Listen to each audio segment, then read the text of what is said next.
কলকাতা কিভাবে ভারতের অর্থনৈতিক রাজধানী থেকে পিছিয়ে পড়ল, শিল্প বন্ধ হওয়া, বিনিয়োগের অভাব ও নীতিগত ধীরগতির ফলে তৈরি হওয়া পুরো চিত্র জানতে প্রথম থেকে শেষ পর্যন্ত চোখ রাখুন আমাদের প্রতিবেদনে।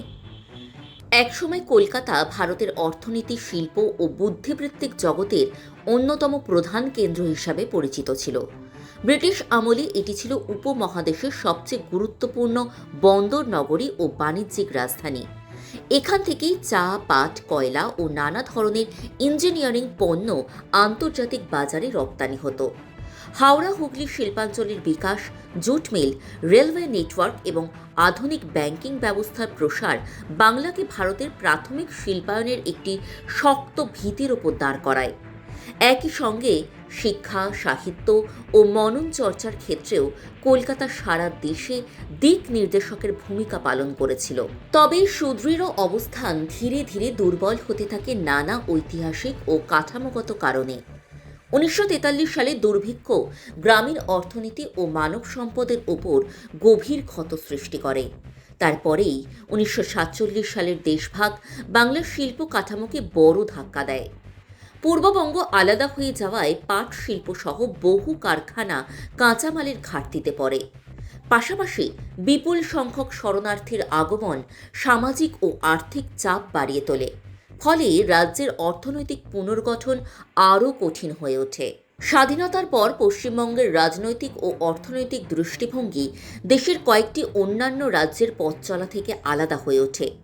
শ্রমিকের অধিকার ও সামাজিক সাম্যের ওপর বিশেষ গুরুত্ব দেওয়া হয়, যা অনেক ক্ষেত্রে শ্রমজীবী মানুষের নিরাপত্তা নিশ্চিত করে। কিন্তু এর সঙ্গে দীর্ঘদিন ধরে চলা ধর্মঘট, কর্মবিরতি ও শ্রম ব্যবস্থাপনার সংঘাত শিল্প উৎপাদনকে ব্যাহত করে। এই অনিশ্চিত পরিবেশের কারণে বহু বিনিয়োগকারী নতুন শিল্প ও প্রকল্প স্থাপনের ক্ষেত্রে রাজ্যের বাইরে তাকাতে শুরু করেন। 1960 ও 70-এর দশকে নকশাল আন্দোলন এবং ধারাবাহিক রাজনৈতিক সহিংসতা বাংলার সামাজিক ও অর্থনৈতিক পরিবেশকে গভীরভাবে ক্ষতিগ্রস্ত করে। আইন শৃঙ্খলার অবনতি, শিল্পাঞ্চলে অস্থিরতা এবং প্রশাসনিক দুর্বলতার কারণে বিনিয়োগকারীদের আস্থা দ্রুত কমতে থাকে।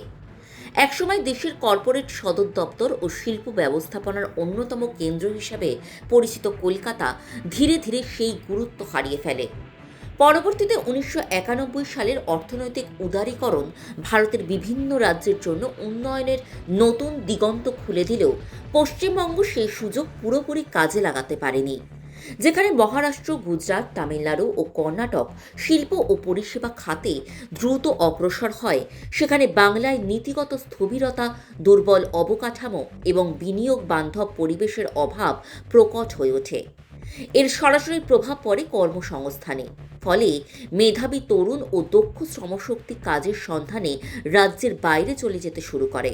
দুর্বল শাসন ব্যবস্থা, অর্থনৈতিক অনুপ্রবেশ এবং ভোট ব্যাংক নির্ভর রাজনীতির সম্মিলিত প্রভাবে বাংলার সামাজিক ও অর্থনৈতিক কাঠামো ধীরে ধীরে ভারসাম্য হারিয়েছে।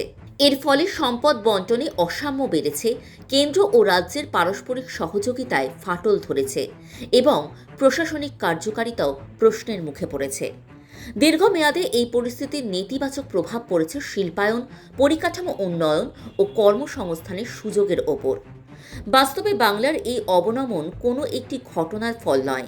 দেশভাগের ঐতিহাসিক ক্ষত, ধারাবাহিক রাজনৈতিক ভুল সিদ্ধান্ত, আদর্শগত অনমনীয়তা এবং সময়োপযোগী সংস্কারের অভাব, এই সব কিছুর সম্মিলিত প্রভাবেই বর্তমান সংকট তৈরি হয়েছে। তবুও ইতিহাস সাক্ষ্য দেয়, বাংলা একসময় তার সৃজনশীলতা, বুদ্ধিবৃত্তিক শক্তি ও উৎপাদন ক্ষমতার মাধ্যমে জাতির নেতৃত্ব দিয়েছে। সঠিক নীতি নির্ধারণ, স্থিতিশীল ও স্বচ্ছ প্রশাসন এবং অন্তর্ভুক্তিমূলক উন্নয়নের পথ অবলম্বন করলে সেই হারানো সম্ভাবনাকে নতুন করে জাগিয়ে তোলা আজও সম্ভব।